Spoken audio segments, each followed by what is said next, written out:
Hola, el título de esta historia es El político y es la número 11 del libro Morí y ahora, psicografiado por la médium Vera Lucia Marinsec de Carballo y dictada por el espíritu Antonio Carlos.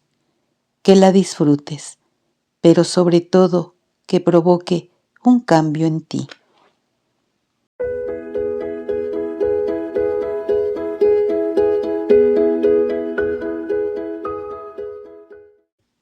Sentía dolores. Estaba inquieto en la cama de aquel hospital moderno y lujoso. La familia me hacía compañía. Ellos estaban tristes y abatidos. No dormía tranquilo. Mi sueño era agitado y tenía pesadillas, en las cuales escuchaba voces que me insultaban. Desperté y no abrí los ojos.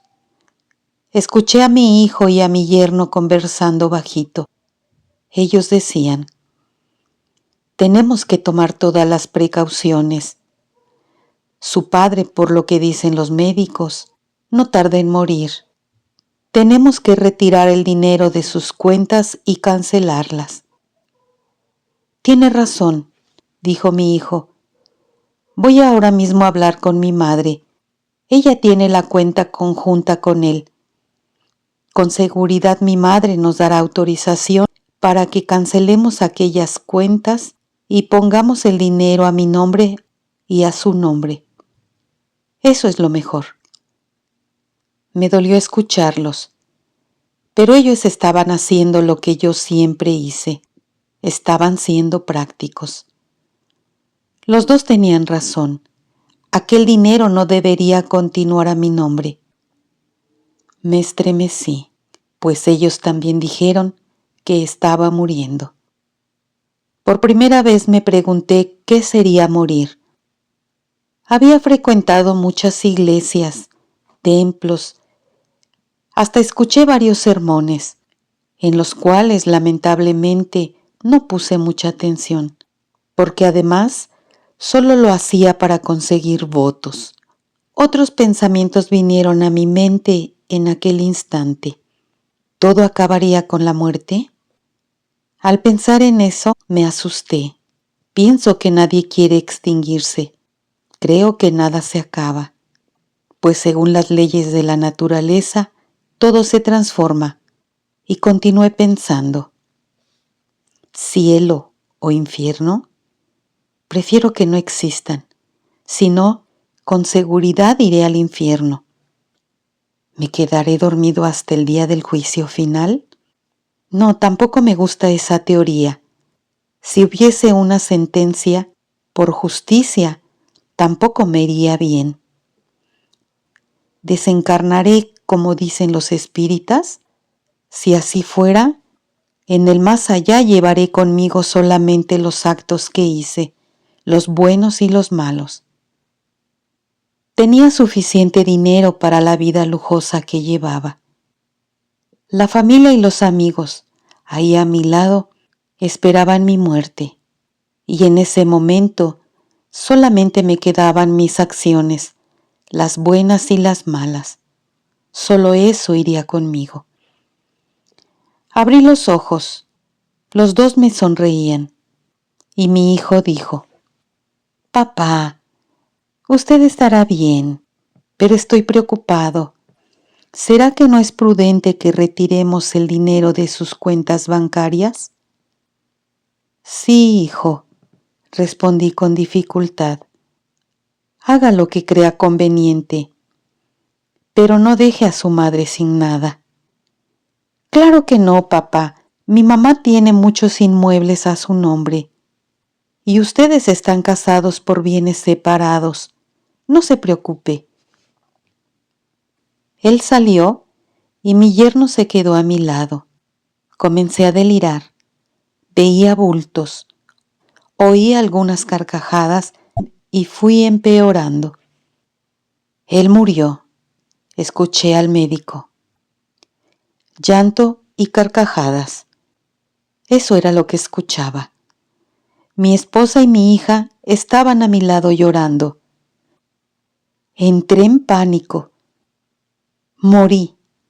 Dios mío. ¿Y ahora? Escuché de nuevo las carcajadas y un bulto me dijo: se quedará aquí para ver y oír a otros hipócritas como usted. Qué sensación tan extraña. Sentí al equipo médico desconectar los aparatos y retirar las sondas. Mis familiares se fueron, me llevaron para otro lugar, me limpiaron, me pusieron otra ropa y me maquillaron. Después me acomodaron en un lujoso ataúd con muchas flores. Sentía, veía, pensaba, escuchaba, pero no me movía ni hablaba. Y cada instante me preguntaba, cada vez más aterrorizado: ¿y ahora? El funeral continuó. Fui llevado para el velorio. ¡Qué horror! Los familiares lloraban, vestidos de luto y muy discretos. Se comportaban como la sociedad exigía. Amigos y más flores fueron llegando.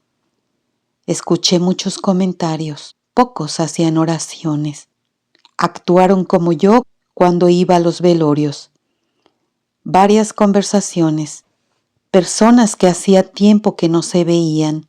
Hablaban de todo: negocios, deportes, mujeres, chismes y mucho sobre mí. Infelizmente, no mentían. Mi esposa se comportaba con dignidad. Parecía que adivinaba lo que algunos decían. La engañé. Tuve muchas amantes. Mis hijos no lo sintieron mucho. Siempre fui un padre distante. Dinero y política siempre fueron mi prioridad. Fue un horror. Veía y oía todo. Supliqué mentalmente y pedí: Dios misericordioso, Padre, por favor ayúdeme. Y una voz respondió: ¿cuántos también le pidieron por Dios y usted no los ayudó? Aquí se quedará a ver todo. Noté entonces que 3 bultos extraños estaban a los lados, detrás del ataúd, observándome, y que fue uno de ellos el que hablaba. Escuché desesperado que ya era la hora del entierro.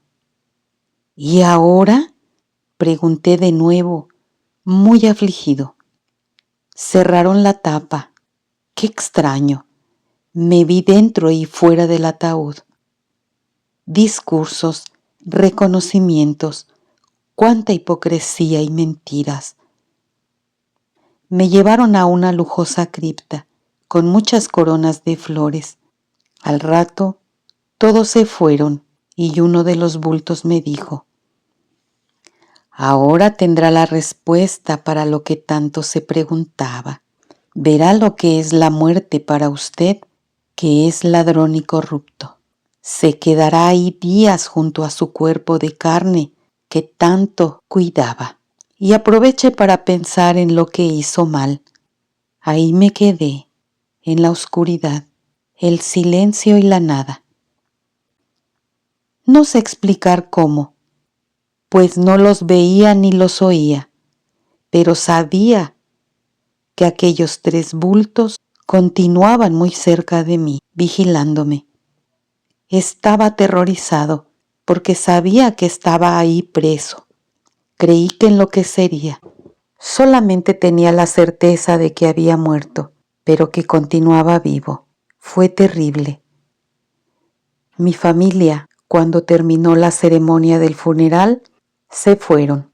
Estaban cansados. Se les notaba que estaban ansiosos para que todo terminara. Y mis amigos, más bien, creo que solo podría llamar amigos solamente a unos 3, los cuales no podían hacer nada por mí. El resto eran conocidos, compañeros y hasta enemigos disfrazados. Dinero. Luché tanto para tenerlo ¿Y qué es lo que él me dio? Un ataúd de lujo, flores y una cripta de mármol. Y en aquel momento la riqueza material no me servía de nada. No voy a contarles el horror que pasé. Gusanos comiéndome, dolores, frío, sed, hambre y mucho miedo. Estaba enloqueciendo, padecí mucho. Ven, escuché una voz y alguien que me jaló fuera del ataúd. Me senté sobre la tumba. Pude ver a los bultos. Eran 3 hombres y uno de ellos dijo: Usted merecía quedarse aquí hasta que su cuerpo se volviera polvo, pero el jefe quiere juzgarlo. Vamos. Me tomaron de los brazos y salieron conmigo del cementerio. Estaba confundido, pero confieso que sentí un cierto alivio por el aire que sentía en mi rostro. Llegamos a un lugar extraño y me dejaron en un salón. Sentí mucho miedo. Yo, acostumbrado a mandar, a recibir elogios, estaba siendo humillado y tratado como un ser despreciable. Vi entonces una escena aterrorizante. Era un juicio colectivo de personas como yo, muertas vivas. Seríamos juzgados. Estaban ahí un hombre y una mujer. Otro hombre hablaba sobre los que estábamos ahí y qué habíamos hecho. Llegó mi turno. Usted fue político. La lista de sus errores es grande. Le gustaban las orgías, mujeres lindas y noches de farra. También dijo muchas mentiras. Engañó al pueblo, de por sí ya tan lastimado. Recibió dinero para hacer favores y muchas otras linduras. De hecho, la lista era grande y todo verdad. Fui condenado. Será esclavo, dejará de ser servido y va a aprender a trabajar. Me pusieron un grillete en el cuello y quedé atado a una cadena. Un hombre me empujó. Comenzó para mí un largo periodo de mucho sufrimiento y humillación. Carcajeando, un grupo de hombres de aspecto maldoso se aproximó a mí y me arrancaron la ropa, dejándome solamente en calzoncillos. Me golpearon mucho, me escupieron, me dijeron de todo. Sabía que había muerto, o mejor dicho, que había desencarnado. Mi cuerpo físico estaba ya en el cementerio, volviéndose polvo, y mi espíritu vivo. Allí sufrí horrores. Fueron muchos años de padecimiento. Antonio Carlos me pidió que no narrara todo lo que pasé, porque si no, el relato quedaría muy extenso, pues no hubo un día en el umbral que no sufriera. Siempre fui humillado, maltratado, y hacer eso para ellos era diversión. ¿Por qué reclama?, decían mis verdugos. ¿Usted se preocupó por las personas que sufrían? ¿El dinero que robó no causó sufrimientos a otros? Cierto día, comencé a aceptar que erré, que encarnado viví engañando y engañado. Mi llanto empezó a ser diferente y empecé a ayudar a los compañeros de infortunio. Recordé algunos actos buenos que hice, las limosnas que di, favores que hice y hasta los que hice por interés. En esos momentos sentía un poquito de alivio. Me acordé de Dios de modo diferente, como un padre al cual antes despreciaba y que ahora me hacía falta. El remordimiento me hizo ver que merecía el sufrimiento. Abusé de los placeres. No tuve ninguna religión y sentía falta de una creencia. Supe que muchos políticos sufrían mucho más que yo. Los que fueron muy deshonestos y corruptos padecían allí en el umbral mucho peor que si estuvieran en el infierno. Muchos se quedaban presos en la caverna de los horrores, una cueva oscura y fétida donde eran torturados y humillados. Un día, un joven se aproximó a mí, abrió el grillete de mi cuello con facilidad y me dijo: «Voy a sacarlo de aquí, sígame». Salimos de aquella ciudad, nos detuvimos frente a un vehículo, nos subimos y me llevó a un hospital. Allí fui tratado con dignidad, con bondad, y me recuperé. Muchos desencarnados al pasar por lo que pasé, enloquecen, se debilitan, pero yo tuve conciencia y sufrí mucho. Aún no me recupero. No puedo olvidar lo mucho que me equivoqué. Siento remordimiento y ese sentimiento me cobra caro, pero también me hace tener la voluntad de hacer lo correcto. Lo que más me duele es ver que mis familiares siguen mi mal ejemplo. Con seguridad, ellos irán a pasar y sufrir lo mismo que yo. Y no puedo hacer nada. Podría intentar advertirles, pero ellos no creerían. Para mi familia morí y acabó. Ojalá fuera así. Morir y que todo acabara, pero no es así. Fue largo el tratamiento a través del doloroso aprendizaje.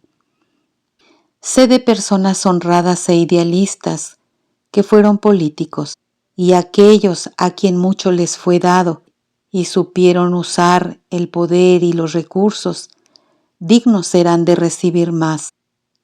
Y espíritus que pasan por la prueba de ser políticos, trabajar para la sociedad, dedicándose con amor al arte de gobernar, son vencedores. Yo los admiro. Sé que es difícil tener dinero y poder, y sé que muchos aprenderán a usar sin abusar, y así otros podrán seguir sus buenos ejemplos. Para mí fue terrible encarar la desencarnación, no por el hecho en sí, sino por las consecuencias de mis malos actos. Aprendí con el dolor y tengo el propósito de poner en práctica ese aprendizaje. Quiero reencarnar, necesito reencarnar para tener la bendición del olvido y de un recomienzo. Deseo olvidar lo que hice mal e intentar hacer lo correcto. He orado mucho para ser honesto, ansío por conquistar esa virtud y algún día probarme a mí mismo que puedo ser una persona de bien. Explicaciones de Antonio Carlos. En el momento de la desencarnación, tenemos la compañía del plano espiritual a las cuales nos ligamos. Este invitado no se quiso identificar. En sus últimos días de encarnado, podía escuchar a los desencarnados que esperaban la muerte de su cuerpo físico.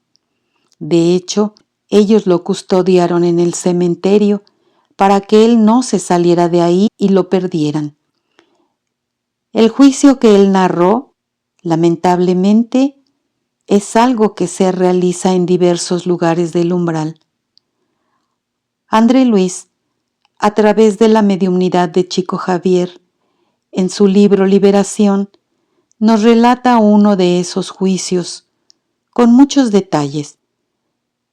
Le pedí que no describiera sus padecimientos porque este amigo está aún en tratamiento y se queda triste y muy afectado cuando recuerda lo que pasó. Fue realmente muy difícil para él. En los juicios, esas sentencias se realizan porque hay en el umbral los que se denominan justicieros y los que se sienten culpables. Son juzgados y sentenciados los que tienen dentro de sí, en sus conciencias, malos actos. Eso no sucede con las personas que no cometen malas acciones. Muchos preguntan, ¿por qué los espíritus buenos no socorren a todos los que sufren? Son muchos los que desaprovechan las lecciones que la vida les ofrece para aprender, y entonces se vuelve necesario aprender a través del dolor que los impulsa a caminar. Él en un momento pidió a Dios ayuda, pero no es suficiente pedir que se nos libere del sufrimiento. Actuar así es como no querer sentir la resaca o el malestar, pero sí querer continuar con los vicios en la práctica de los errores. Para ser socorrido se tiene que estar receptivo a través del arrepentimiento sincero, con la voluntad de mejorar y, si se pudiera volver en el tiempo, actuar de otra forma. Este invitado fue socorrido cuando él cambió, se arrepintió reconociendo sus errores y empezó a ayudar a otros desencarnados que sufrían más que él. Los socorristas van a todas partes del umbral, auxiliando. Los que se sienten enloquecidos y débiles son socorridos cuando esos abnegados siervos del bien sienten que ellos quieren en realidad cambiar, o que el dolor haya hecho que pudieran asimilar la lección. Los imprudentes son muchos, los que quieren ser servidos también, y muy pocos los que quieren ser socorristas, prudentes y trabajadores. La cosecha es grande y los siervos son pocos. Eso ya nos lo dijo Jesús, e infelizmente nada ha cambiado. Todo podría ser diferente si todos decidiéramos servir. Muchas gracias por tu atención. Hasta la próxima.